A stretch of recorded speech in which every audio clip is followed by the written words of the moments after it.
Namam Vishnupada Krishna Preshta Bhutale Śrīmate Bhaktivedanta Swami Niti Namine Namaste Saraswate Deve Gauravani Pracharine Nirvishesha Shunyavadi Paschatya Deshitarine Jai Sri Krishna Chaitanya Prabhu Nityananda Shri Advaita Gadadhara Śrīvāsadi Gaura Bhaktivinoda Hare Krishna Krishna Krishna Hare Hare Hare Rama Rama Rama Hare Hare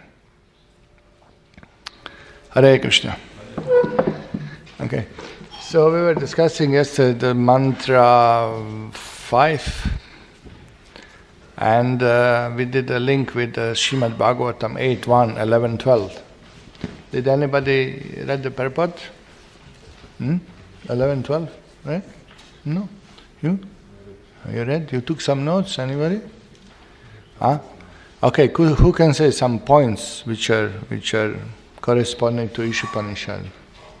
Anybody? Yes, please. In both Paramatma described. Right, in both shlokas, Bhagavatam and Isopanisad is described the all-providing feature of Paramatma. And some similar points like he's within and outside and he watches everything but nobody sees him. He watches everything but nobody sees him. He's outside and inside. Okay. Yeah, that's the idea. Anybody else did? You did? So I'm looking for some more similarities between the links to Bhagavatam 8.1, 11, 12 with Isopanisad Shloka 5. Anybody else? No dualities. Achintya is a picture that proves the God is supreme, not as a contradictory. Right. Achintya, inconceivable potency, proves that Lord is supreme. It's not a fault, there is no problem with it. Okay, these are nice shlokas, nice purpose. If you go through it, you will see that this how Srila Prabhupada explains the matter. So here is Srila Madhvācārya's commentary on Mantra 5. The shloka tad ejati tad naijati tad ure tad bhantike tad antarasya sarvasya tad usarvasyasya bhayataha. Now, the translation of Supreme Lord walks and does not walk. He is far away, but he is very near as well. He is within everything, and yet he is outside of everything. So, here Srila Madhvācārya continues using same meaning, anejat. Anejat, he say, not afraid. Ejati means fears. So he explains that tat ejati, tat naijati, the Supreme Lord being independent, is not afraid of anyone else, while all others are being dependent on him and are afraid of him. Because the ejati means to move, that means also tremble. Remember, yesterday we were discussing? So fear, he continues using same meaning of fear. So this is what he says, ejati means fears.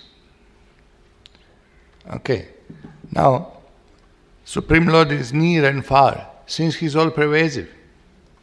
He is inside and regulates all. He is outside and provides support to all. Now these are two important insights, that he is inside, regulates all. Correct? And outside provides support to all. We know that Paramatma is inside of the heart of everyone. And what is the function of Paramatma according to Bhagavad Gita? Anumanta and Upadrishta. That means Upadrishta, witness, and Anumanta, overseer. So you see, inside he regulates. You see that? Regulates. By witnessing activities of jivas, desire of jivas, Paramatma regulates everything. And outside, what is the feature of Paramatma? He enters into every atom. He sustains everything, supports everything. Everything exists because Paramatma is there, present. So outside he provides supports to all, maintains everyone. So he quotes Tattva Samhita, and this you will see with Madhvācārya. Mostly he quotes Shrutis. Mostly he quotes Shrutis because those days the opposition was so strong they did not accept Smritis. They did not accept Puranas as the highest evidence. So he would just quote Shrutis all the time, the highest evidence. So Tattva Samhita he quotes. All fear him, but Hari is not afraid of anyone. Since he is all-pervading, he is far off and near, and is inside and outside. Now this is nice because the Tattva Samhita directly refers to Hari. In Sanskrit the word is mentioned, Lord Hari. Hari.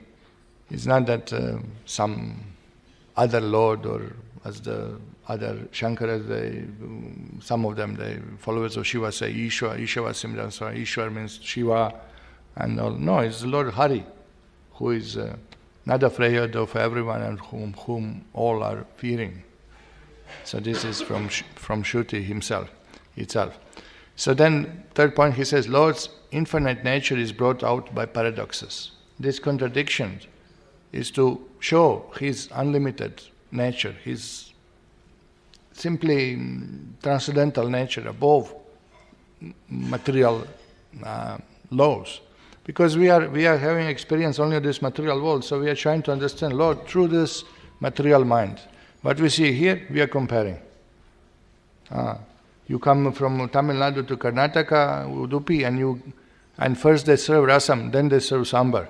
And then you say, so what you are comparing? You are comparing with your own experience. But in Tamil Nadu, first we serve sambar, then we serve rasam. Why they are serving rasam first? Why they are serving rasam? Then when you try this, they are putting gur in the rasam. Yeah? So, the whole world we are looking through the narrow, small holes, these two holes which we have in our body, these two eyes, through our narrow experience. And this type of shlokas completely contradicts our material, mundane logic, mind experiences. So just overpasses. It just show us that by our material mind we are not going to understand the Lord. So here you can see in many shlokas that Bibheti, the fear, is described. This is famous from Kunti Maharani's praise. Gopyada detva trikitaga siddhama tavat yate dadashushu kalilanjana sambramaksham vaktram niniya bhaya bhavanaya stitasya samam vimohayate bhir apiyad bhibeti. That real Lord, you are appearing that you are running away in the fear from Mother Yashoda, but fear personified is fearing you. And this you will find in many Upanishads, this statement. That the fear is afraid of the Lord. Death is afraid of the Lord. Yama is afraid of the Lord. Everyone is afraid of the Lord. Out of fear of the Lord, sun is rising. Out of fear of the Lord, wind is blowing. These are all descriptions from Upanishads, But this refers to Krishna. You see, previous one, Madhvācārya quote, refers to Hari, Supreme Lord. Now to Krishna. Here you have another one. This is from Bhagavatam. Sutta Goswami to Shaunaka Rishi says, living beings who are entangled in the complicated meshes of birth and death can be free immediately by even unconsciously chanting the holy name of Krishna, which is feared by fear personified. Holy name of Krishna is causing fear to fear personified. So, why is like this? Why should the fear be afraid of the holy name? It's so simple, because when you chant holy name, you're not anymore afraid of repeated birth and death. There's nothing to fear. Fear disappears. He's killed. He's destroyed. He's dismissed. Because once you chant Hare Krishna we are talking about pure chanting, with full faith, then there is no more fear. So fear is afraid. If holy name comes, finish, they won't be afraid anymore. That's a simple philosophy. Okay, here you see this. In Gopal Tapani Upanishad, the four Kumaras, they ask Brahma, O Munayo, Havai Brahmanam Uchuhu. That four Brahmanas, Kumaras ask, Ka Paramo Devata, who is the Supreme Lord? Kuto Mrityur Vibeti, of whom death is afraid of. Kasya Gyane Nakilam Vigyatam Bhavati. By knowing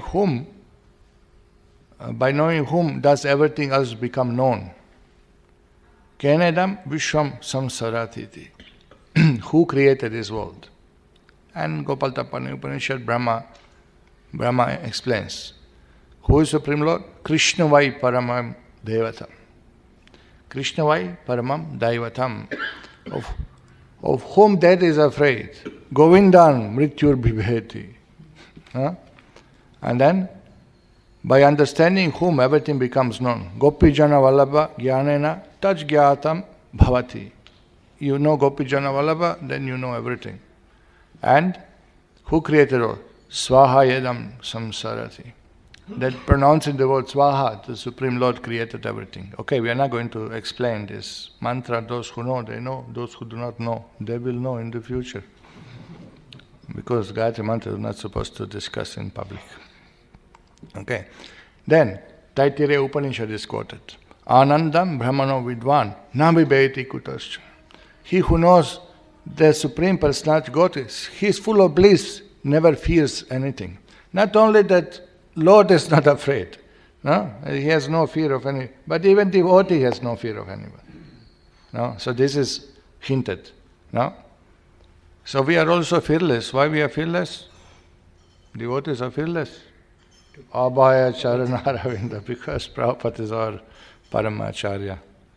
So devotees that take bold steps in preaching Krishna consciousness, fearless. Once there were Srila Prabhupada's disciples discussing what was the mood when Prabhupada was there. Fearless. They would do anything. They would meet anybody. They would arrange anything. They would dare anything. And then somebody say, if that time somebody would spread rumor that Prabhupada wants us to go to the moon, surely some devotee will find way into NASA. And that was their mood, that do anything for Prabhupada. Fearless. They were fearless. Now so many consider it. If I go there, what they will say, they refuse, and then they will so many complex issues. No, simply a little faith is required. Okay, thank you very much. They are not afraid of me, therefore the phones are ringing. Okay, so here Vedānta-deśika's commentaries. What was taught in the previous shloka is now taught in another way, out of great respect for the subject. Now you may say that the two shlokas 4 and 5 are similar. All the contradictions are given. Why? Out of great respect for the subject. This is not something you tell casually. Okay, I told you. No, this has to be discussed, has to be repeated, has to be established firmly, out of great respect for the subject. Now he discusses the shloka word by word. It appears to move, but his inherent nature is it does not move. The Lord appears to move, but actually is not moving. What does it mean?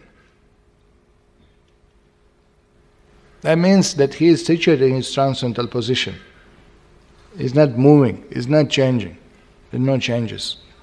He's always the same. Whatever position he is, whatever form he is, whatever place he is, he's unaffected by matter. So what is the question of movement? We are moving around from different species of life, from different levels of consciousness. But Lord is not moving. Wherever he is situated in his transcendental position. The statement being far and close simultaneously depend on being enlightened or ignorant. How that Brahman is far and Brahman is near. How to understand. So Vedānta-deśika says, there is nothing to do with Brahman. Brahman is always like this. One who is all-pervading. You will see after Baladeva Vidyābhūṣaṇa says, one who is all-pervading. Where is the question of being near or far? He is everywhere. That means all-pervading. So what are you discussing? What is there to discuss? But discussion is from our side. From our side, to some God is near, to some God is far. It depends on being enlightened or ignorant. This is what Vedānta-deśika says. And of course, he quotes immediately Vishnu Dharma. For persons who have an aversion to Govinda and who are attached to material enjoyment, Supreme Brahman is situated far away. No? We all know this one. For those who are absorbed in Govinda, surrendering fully to him while giving up material enjoyment, the Supreme Brahman, who should be known, is very near. No? So this is really a question of realization. No? And these are pre-qualifications of one who can actually see the Lord is everywhere and who can adopt this Ishavasya principle in life to actually see everything related to Lord and use everything in Lord's service. So here, this is a nice shloka actually that really gives us the essence of that. That who can see the Lord everywhere? A devotee. And who cannot see Lord, he is not going to realize it either. No? Okay. So inside and outside of everything. Only Supreme Lord can be. That shloka, he says, cannot refer to the jiva. And he quotes Taittiriya Aryanaka. Lord Narayan is present everywhere. He is within and without everything. He is within everything that has ever been seen or heard. So again, these are all the attributes described in the shloka. So he is quoting from different shastras, shrutis. Gopal Tapani Upanishad, again it says, Ekavashi Sarvaga Krishna Idya. Lord Krishna, the supreme controller and the supreme object of worship, is present everywhere. So these are the commentaries of Vedānta-deśika. Then Śrīla Baladeva Vidyābhūṣaṇa says again, Tad ejati tad najati. Because of difficulty in understanding the teachings of previous verse, the Atma, Supreme Lord, under discussion is described again in this verse. Now he is giving another reason. The Vedānta-deśika says, out of respect, this is repeated to establish, and it's not repeated, different examples are used to prove the same point. But Baladeva Bhushan, it's difficult to understand. The subject has to be repeated, established, confirmed. Therefore, another shloka is used. Because it's very important to understand this. Why is it important? You will see in next two shlokas why is it important to understand those qualities of the Lord. Otherwise, mess. Otherwise, you will think you are that Brahman, you are all-pervading, you are the Supreme Lord, and then you mess up all your life and lives of others as well. So these are important subjects. So here, Tat ejati ta naijati. The fool may think that he moves, but he does not move actually. No? Because Lord is not pushed by time, is not pushed by modes, is not conditioned. So where does he move? He moves means he was driving chariot, you may say. But that's really, literally taking of the philosophical shlokas, it's far-fetched explanation. Okay, tat ejati ta najati. Or it can mean, does not stray from dharma. He never moves away from his principles. He never breaks the dharma. That means also, he doesn't move. And then immediately he quotes, Paritrana sadhanam. He always protects his devotees. Correct? Taduret fadantike. Ignorant cannot approach him for millions of years. Thus he seems to be far. But for the knower of Brahman, he is near. Where is he? In his heart. No? That what we are looking for everywhere, see God everywhere, is the nearest thing in our heart. Is the closest person, the closest thing that we have to realize is Supreme Lord in the heart. So there was that example that, when Krishna was in Dwaraka, Durvasa was inspired by Duryodhana to go for lunch, ask Yudhishthira for lunch arrangement along with his 50,000 disciples. And, Pandavas were living in the forest at that time. They didn't have facilities. So Duryodhana thought, very good. Durvasa Muni comes with 50,000 disciples. They have nothing to eat because he heard they have this Akshaya Patra and pot will serve unlimited food until the Draupadi takes. Once she takes, then no more food for the day. So he requested Durvasa Muni, please you come afternoon. So that was Duryodhana's plan. So Durvasa Muni will get angry and curse Pandavas. That was his plan. So Draupadi, served the food to everyone and finally she took prasadam and the pot was empty for the day. And then Durvasa Muni appears with 50,000 disciples. So Yudhishthira's duty. Oh, great Rishi, would you like to come for lunch? Sure. I have 50,000 disciples. Most welcome. So Durvasa, I'll just take bath, do our Sandhya Vandana, and then we'll come. So when Yudhishthira came back, he asked Draupadi, so what about Akshaya Patra? He said, ho gaya, for today, no more. So there was a tension. So Draupadi, what she did? She called Govinda. Krishna, who is far in Dwaraka, just appeared behind the corner. She said, oh, Krishna, I just passing by. How are you people? That is Krishna's inconceivable potency. That's his mercy. He appeared. No? So we have, even in Leelas, Lord shows this. He's showing in the Leelas. And for me, it's easier to understand in Leela than he's everywhere, than than really in seeing his energies. Okay. So here, that's what Baladeva Vidyābhūṣaṇa says. For one who is all-pervading, where is the question of being far or near? It's really our consciousness, our perception. He is also within all manifested objects and at the same time outside of all these objects, like Akash. What is Akash? Ether. Actually, it's ether. It's a space. No? So space is where? All around and within all objects. No? Correct? This building is here. But is it within the space? Correct? No? We are sitting here in the space, in the ether. No?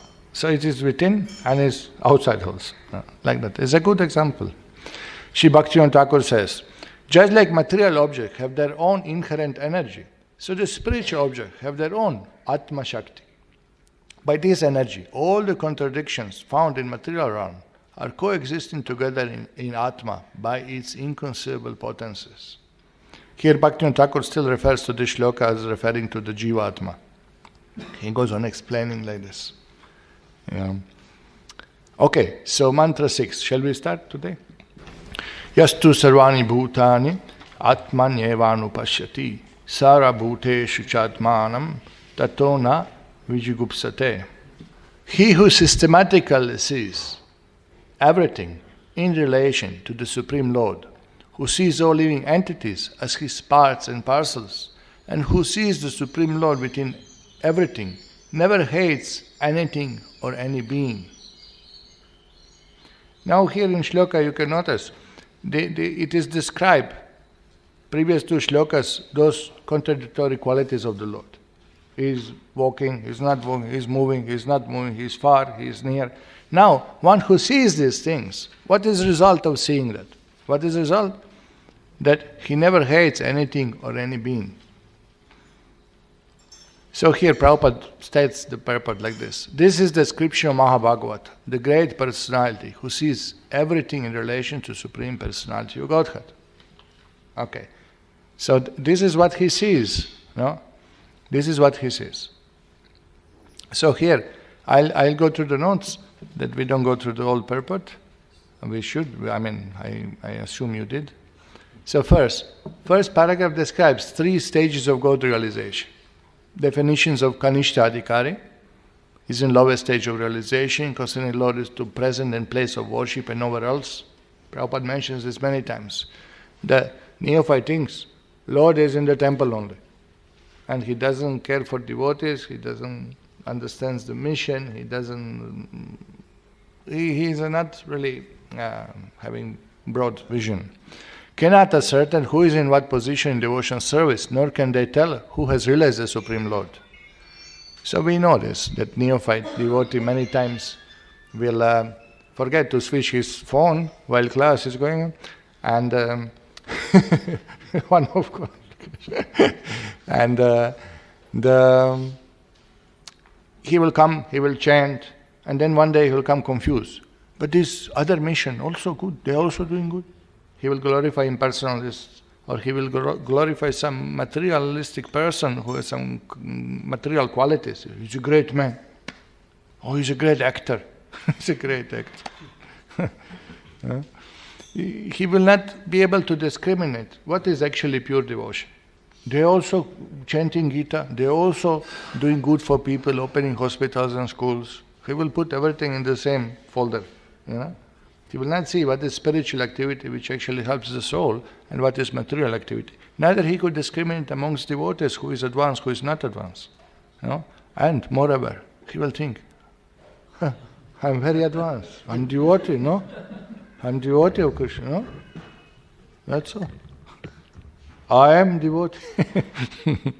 No? Amito Vaishnava, Ebudhi, no?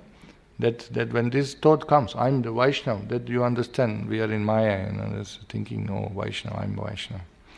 Okay, now follow the routine formulas and sometimes quarrel among themselves, Kanishta Adhikaris, considering one type of devotion better than another. No?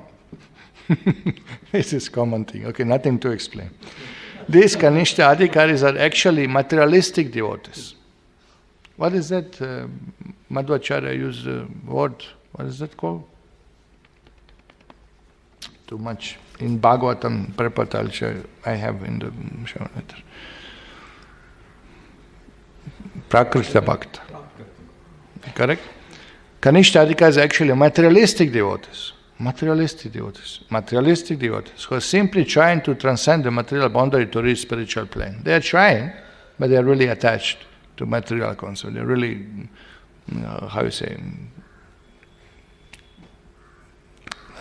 you may pull up gulab jamun out of that jiragam, called that sugar syrup, but as soon as you pull it out, it's really soaked in, So like this, jiva comes from material in the temple, but still so many material concepts are there, leaking out of every his action, So that's, us, Okay, then Prabhupada gives definition Madhyamadhikaris. These devotees observe the distinction between four categories of beings. What is Madhyamadhikarisi? Supreme Lord. He adores the Lord, considering him object of love. He sees devotees, makes friends with them. He sees the innocent, who have no knowledge, so he tries to awaken the dormant love of God in their hearts. He preaches to them. And he sees atheists, who have no faith in Lord, and hate those in devotion service. So Madhyamadhikari avoids atheists. Okay. So these are brief. In the purport, Prabhupada really gives briefly the main characteristics of the three types of devotees. And Uttamadhikari, who sees everything in relation to the Supreme Lord. That is the one described in this shloka. That is the vision of Uttamadhikari. So what he does not discriminate between atheists and theists, but sees everyone as part and parcel of God. He sees equally Brahmana and sees equally dog. What that means? That he thinks Brahmana is like a dog? Huh? What does it mean? Right. So what he says is that, look, there's one soul, part and parcel of God, in Brahman's body, and he realized, I'm part and parcel of God, so he acts in that way. And there is the same spirit soul in the body of a dog, but did not realize. So he sees that, this jiva got stuck in this body in ignorance. Due to ignorance, jiva gets stuck in the body of dog. But the same spirit spark. So he's not seeing the bodies. He's really seeing the spirit soul inside, and he understands why there are the differences. So of course he will treat differently the Brahmana and differently the dog in one way, It's not that, both of you come for the lunch and sit next to each other because we are all equal. No? That won't work, But the point is that he really sees equally. He sees. And Uttamadhikari may even do it. Because he really sees like this. We are discriminating, but he is not discriminating. Because he sees only soul. He doesn't, but he understands the position. Tries to do good to both. Okay?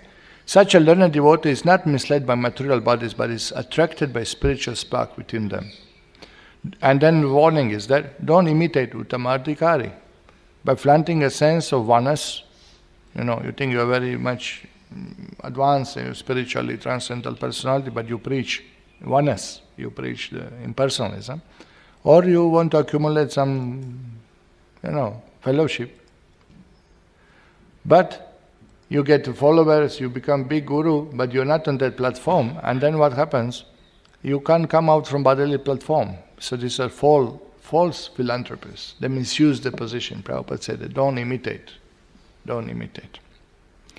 So here, conception of universal brotherhood must be learned from an Uttamadhikari. So you can't have all these ideas that we will be united in material platform, or that we'll have system of justice or equality or whatever. That won't work on material platform. We are all equal on spiritual platform. On spiritual platform, everybody has equal right to serve Lord, to love God, to engage in His devotion service. So now, you see, what is the system? Anupashyati, Prabhupada says from this shloka, means to follow. Anu means to follow and pashyati means to observe. Thus the word anupashyati means one should not see things as he does with his naked eye, but should follow the previous acharyas. That means seeing through the eyes of knowledge, through the eyes of shastras. So this is how we see the world. If you see externally through eyes, you will see so many differences. But once you know, soul is there, God is there. How do we see the deities now? Do you see the transcendental form of the Lord? You see Gaura dancing in the kirtan?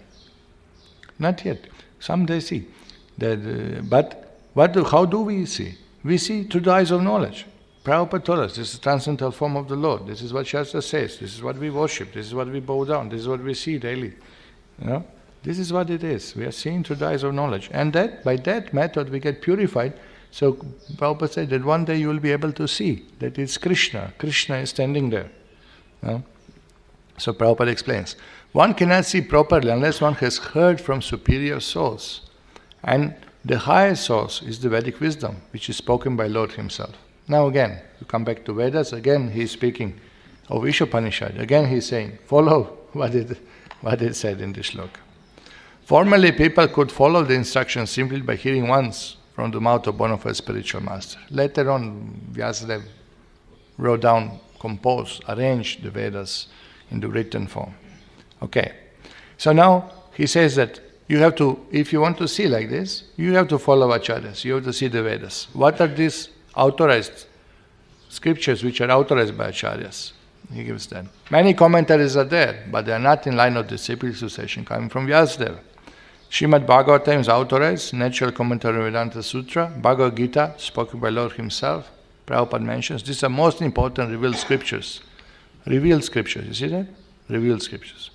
Any commentary that contradicts the principles of Gita and Bhagavatam is unauthorized. That's all. You may say it is Veda, you may say some Purana, you saw that Shiva is supreme. No, it's contradicting conclusions of Bhagavatam and Gita is not authorized. We won't accept. There is complete agreement among the Upanishads, Vedanta Sutra, Vedas, Bhagavad Gita and Śrīmad Bhagavatam. So now, even if apparently there is some contradiction, that should be understood from Guru, through Shastras. That should be understood, how it is. And then you can see how Bhagavatam is linked to Isopanisad. We are seeing last few days that whatever points are mentioned there, you can see mentioned in different Puranas, mentioned in Bhagavatam, mentioned in different Shrutis also, same points. Few mantras of Isopanisad you will find also in Brihadaranyaka Upanishad, you will find in different places, almost the same mantras, instructions. And Prabhupada gives conclusion, genuine Uttamadhikari. According to Gita 1854, only one who is already on liberated platform, Brahmabhuta level, can become an Uttamadhikari and see every living being as his own brother. Brahmabhuta prasanatma na shochati na kankshati samas sarveshu bhuteshu mad bhaktim labate param. So this is the qualification, this is the description of a person on Brahmabhuta platform. What is it?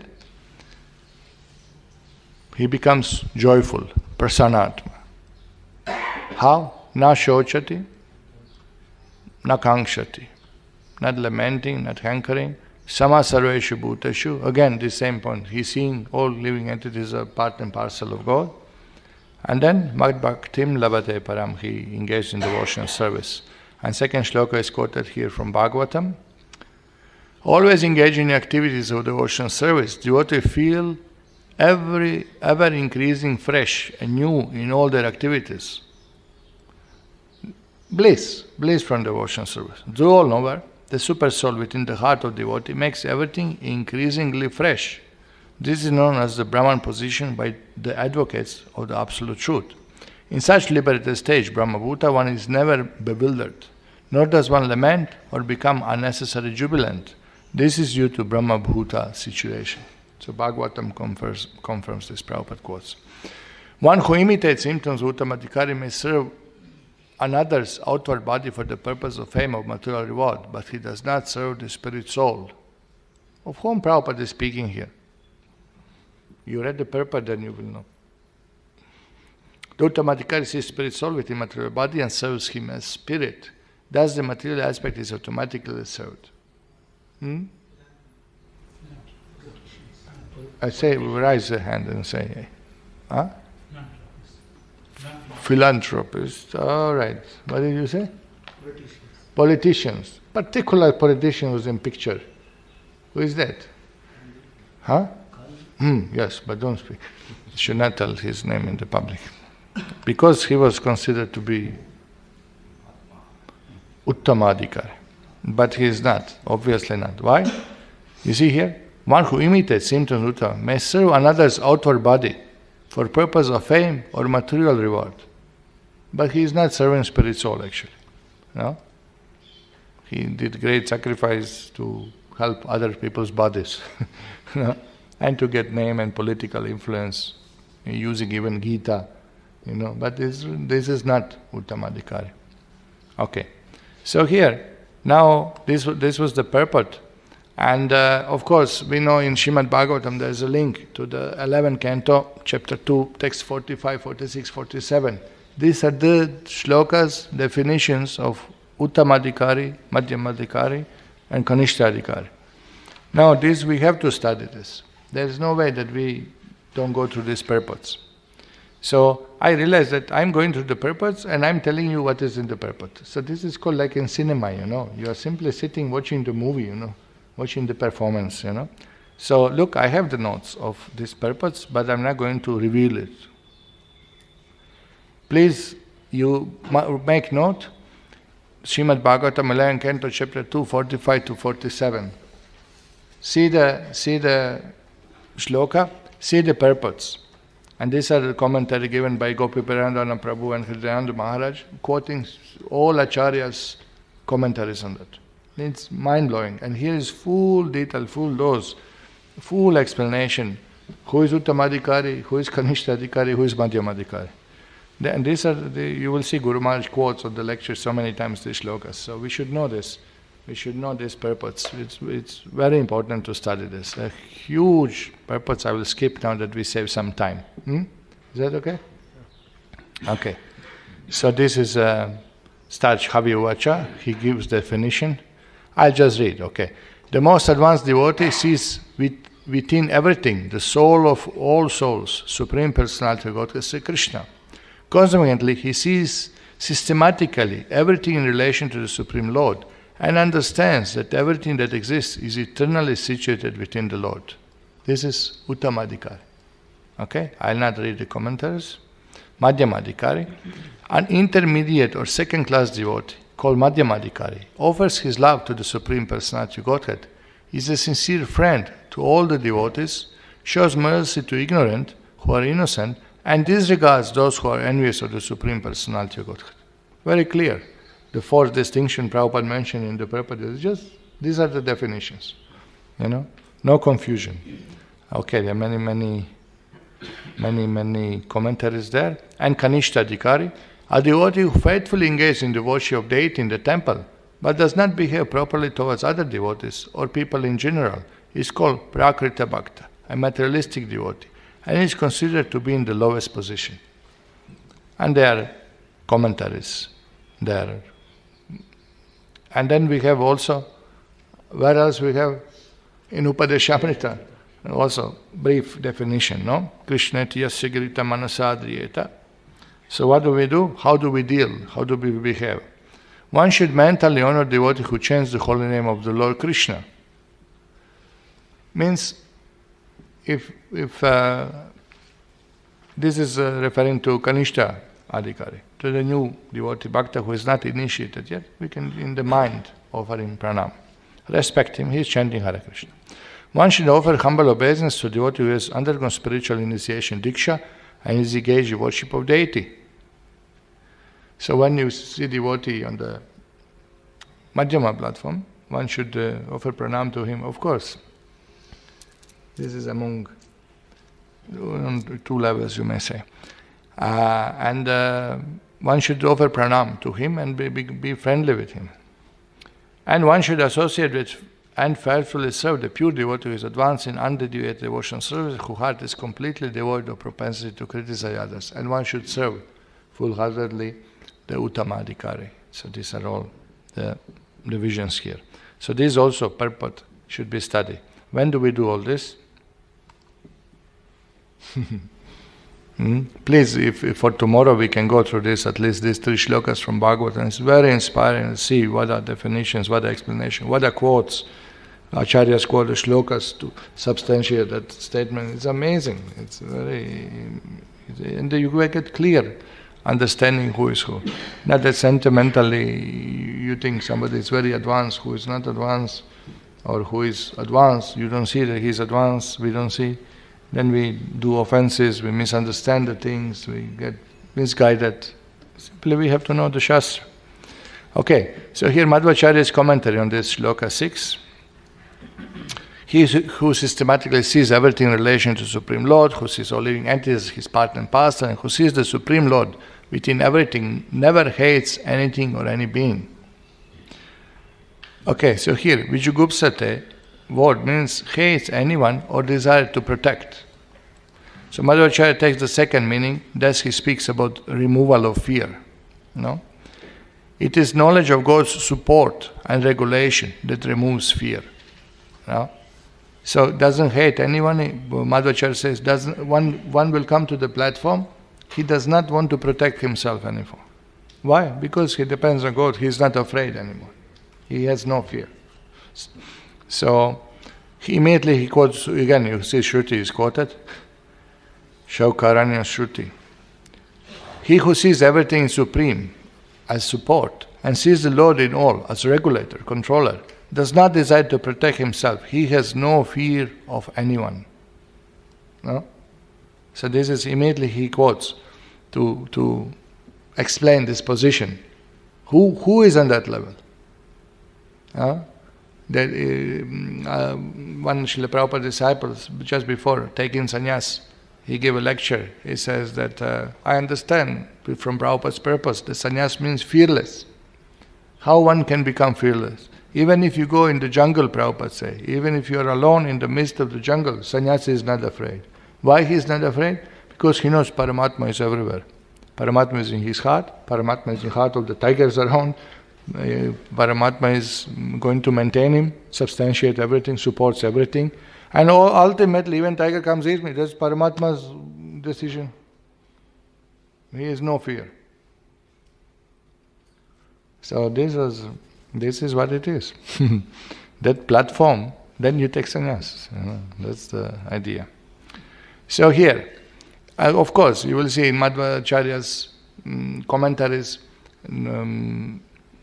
famous K.T. Pandurangi, big scholar in Madhva's line, he published the commentaries of Madhvācārya, Madhva's Bhashya he given, but in the book he included another 6 acharyas in Madhva's line, like Raghavendra Swami or Raghunath Tirtha.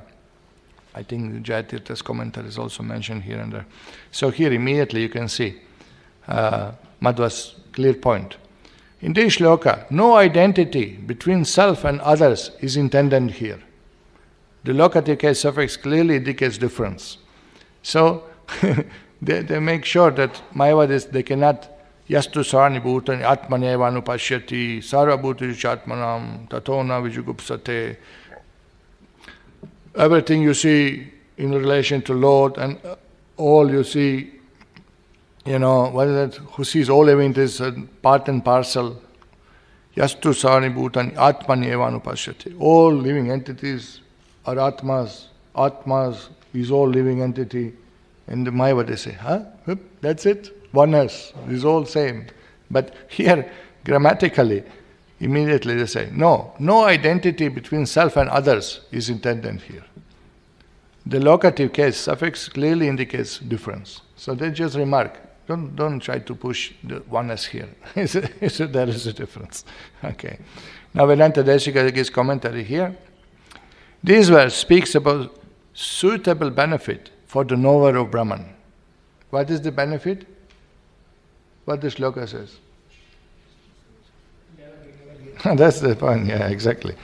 That one who sees that never hates anything or any being. So here Vedānta-deśika said, this verse speaks about suitable benefit for the knower of Brahman.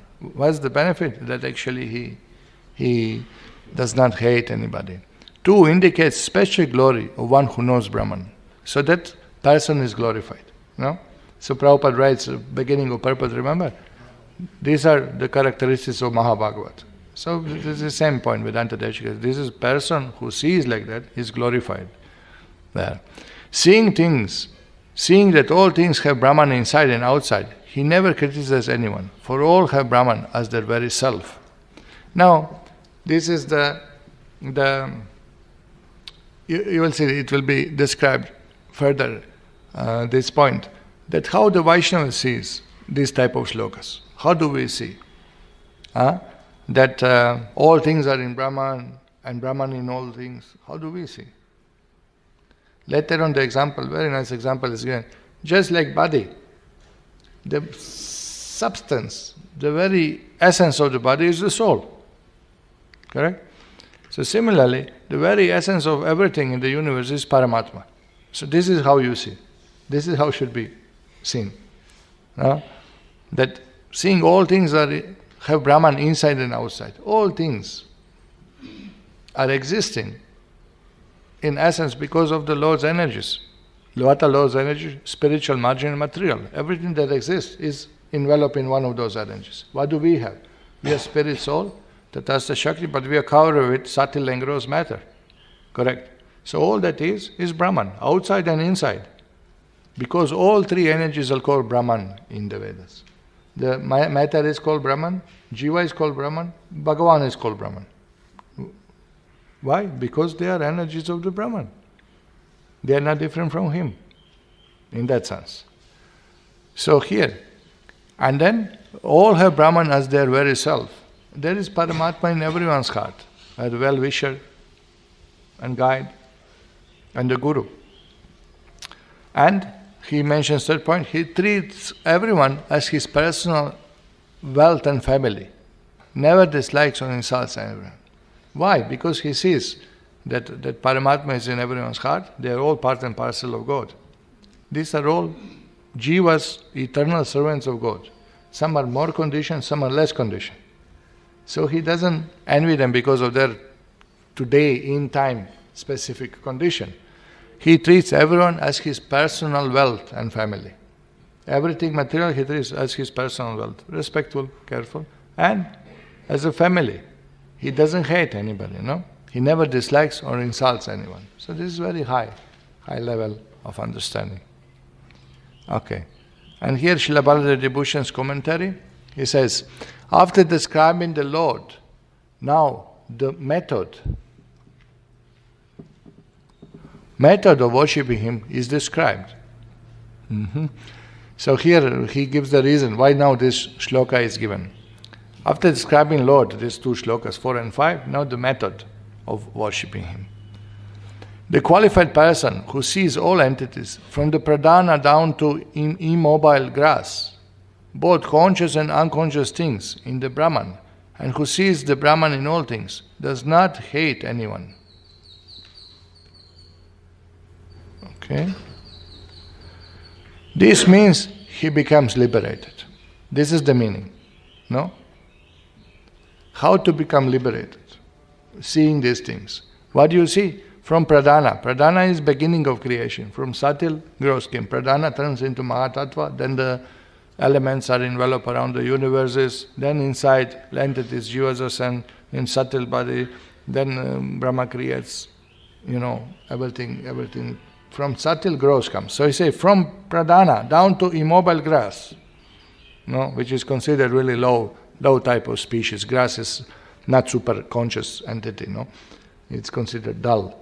So from the pradhana, from the most subtle to the most gross, you have to see everything, both conscious or unconscious things in the Brahman. You understand, these are all energies of the Lord. And who sees Brahman in all things, and you see all this, Lord is there as a Paramatma in every atom, in everyone's heart. Does not hate anyone. Once you come to that plan that you see like this, you don't hate anybody, and Baladeva said, that means you are liberated. Now you are liberated. This is the Vidyābhūṣaṇa's commentary, and here you have Bhaktivinoda Thakur's commentary. Hatred and love are opposites. Unless one is devoid of hatred, one cannot attain love. One who sees everything in relation to Atma has no object of hatred. He easily attains love. Of course, love of God. Don't misunderstand some sentimental statement. It's very clear he's speaking on Upanishads, commentaries. He's not talking about mundane love, that's for sure. No? So, we see, this is devotional concept. No? Hatred and love are opposite. How is it possible to hate others? That means you don't see them part and parcel of God. Correct? Therefore, Prabhupada is so much criticizing, upadhis, bodily concept of life, Pakistani, Hindustani, or anybody else. I'm American, I'm an Indian. How many times Prabhupada mentioned this, no? They hate each other. I'm black, I'm white. No? But because they don't see the spirit soul. Just this one shloka from Bhagavad Gita, Dehinusminyatade kaumaram yovanam jara tatade antara prapti dhiras satra namuhyati. If we can understand one shloka, there won't be any more borders, there won't be any more passports, there won't be any more visas, there won't be any more armies around.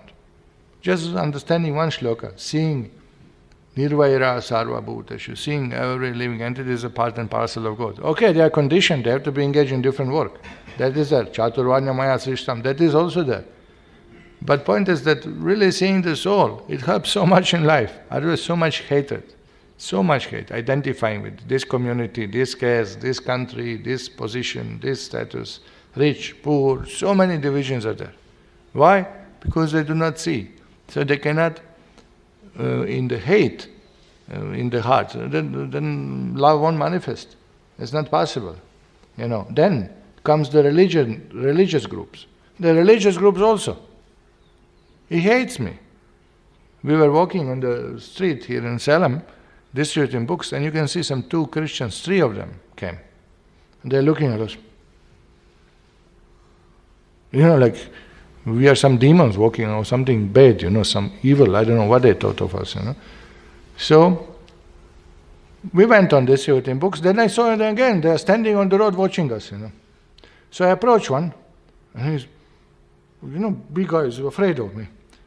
So I came suddenly and embraced him, Love your neighbor, Jesus said, And man ran away, He hates me,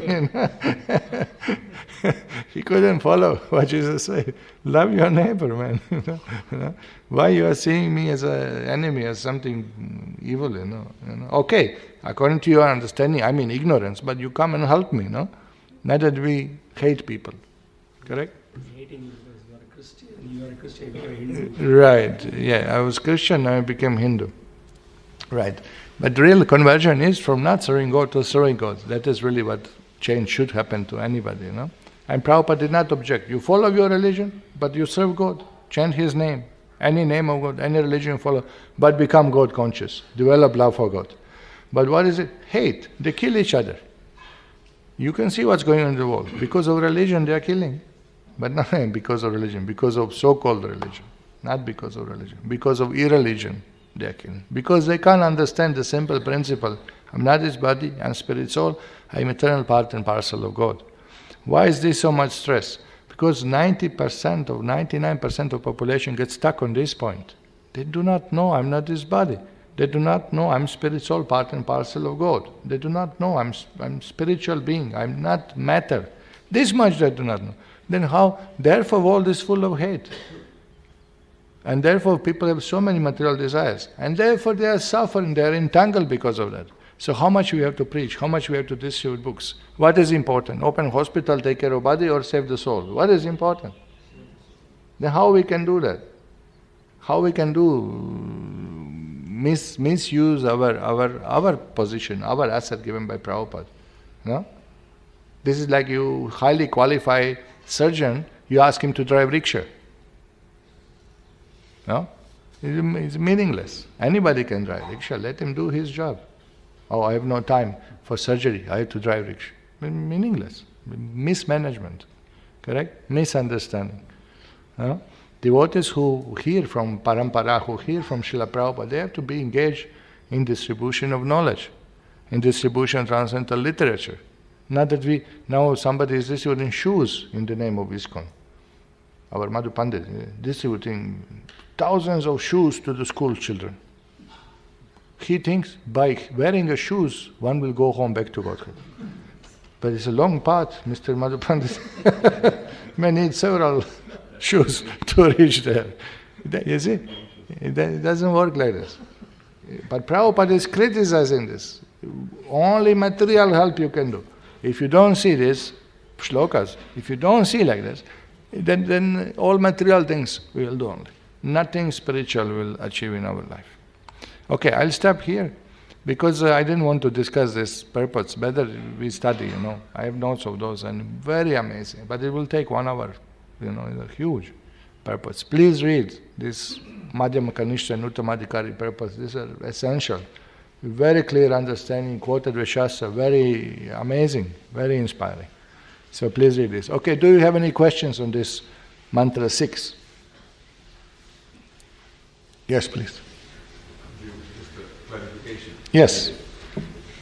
So we say about Uttamadhikari, he doesn't criticize out of hatred or envy. That I understand. But to dislike something or to insult somebody is very difficult to avoid while preaching.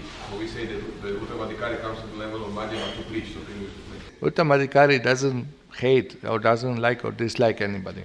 But he has to come to Madhyama platform to preach. And in preaching, definitely, you will see in those purposes mentioned, it's preacher's duty to expose anything which is not pure devotional service. And it is mentioned, and Kanishta Adhikari will criticize him for that. It's Madhyama's duty to expose anything devoid of pure devotional service. And Kanishtas will criticize him. Why you are speaking against others? How many times we heard this? Why are you talking about others? You talk about Krishna. You don't have to poke nose what Ramakrishna is doing, Chinmaya doing, or Jagivasu is doing, Anandamrita doing, all rascals. You don't have to tell this, in the public because people will misunderstand. Because they are Kanishtas Adhikari, they will misunderstand, and we don't want to tell in public. Oops, he's recording. This is the problem. And the Kanishtas will criticize. Why you have to mention? He is only criticizing. He's not speaking about Krishna at all. What do you want to hear? Radha Krishna Leelas, Ras Leela. First let us see that soul is there, Then Supreme Soul, then the relationship. So Uttamadhikari comes to Madhyam platform for preaching. He has to discriminate in that sense. There is a place where Uttamadhikari also shows the hatred towards somebody. That is in Krishna Leela. That Hanuman who is Uttamadhikari obviously, he may express so much hatred towards Ravana that 30% of Lanka was burned by Hanuman. He has to leave more than half to Lord Ram, not to diminish his glories. Otherwise he could burn everything. So that there is no contradiction in that. There is no contradiction in that also for the sake of Leela. But when Uttamadhikari comes and plays as Uttamadhikari, really his fault, then usually they assume a function of Babajis. They just chant, and just by being present on the earth, by their chanting, they purify everyone without going out to preach. Or whoever meets them is supremely lucky, but they don't discriminate, they don't care. They just chant and they know, holy name, Lord will purify, and who am I? I'm worst of devotees. How can I preach? You think like this. And whoever comes, does any service, oh, what a devotee he is. They really have different visions. So Uttamadhikari has to come to Madhyam platform for preaching's sake. Obviously, Prabhupada, Mahabhagavata, he came to that. Yes. In the school we used to. But let me just one thing. Actually, you see, the thing is that Uttamadhikari, when it comes to Madhyama platform, he really has to control himself. He has to control himself because he is full of bliss thinking of Krishna. How many times we heard Prabhupada has transcendental ecstasy was singing Radha Madhava or in any shloka or anything, but he hold it on. No? This is thing. Once that you allow that emotion to come, that Krishna, where are you? You are mad. You are not going to be. You are dysfunctional material. You can't do anything. Where is the preaching? Where is it? You don't see. Everything is empty. Shunyaitam jagat sarvam. You run like a mad around, calling Krishna's name, or jump on altar embracing the deities, or anything. Any time of the day, anything possible, because this material world is not anymore reality. He is seeing Krishna. He is talking to Krishna. He is seeing Krishna Leelas. He is complete. How he is going to function in material world? It's not possible. It's not possible to hold that emotion. So when Uttamadhikari comes to Madhyam platform, he controls himself all the time. He's controlling him. He's restraining himself. He is getting into preaching bhav. And preaching bhav, that is what's he's relishing different love of God. So Prabhupada says, my purports are my transcendental ecstasies. You see, he shifts his, he has a different source of pleasure as a preacher, which is bliss. Which is, every preacher can tell you, preaching is bliss, you know yourself. Huh? So this is what it is. He has to control. Yes, Prabhupada. In our schools, we used to have a prayer. I only remember the first line of the prayer. It's called, after the regular prayer, so all Indians are my brothers and sisters, and I think quite some of I don't remember anything after that. Right. But Prabhupada says about this universal brotherhood. Right. But it's such a bogus thing in the school. Neither they teach who is God, or how to relate with other people. But you blindly say a prayer, and you don't learn anything. They teach all Indians are brothers and all Pakistanis are enemies. It's just every country like that.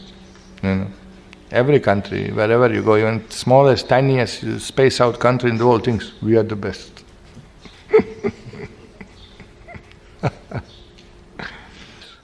We are the best.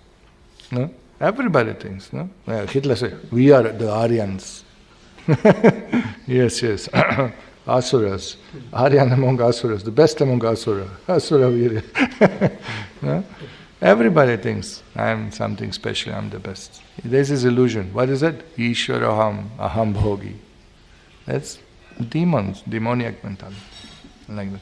Okay, shall we have a little break and then we continue Shloka 7. Śrīla Prabhupāda ki jai, Śrīpāda Madhvācārya ki jai. Hare Krishna.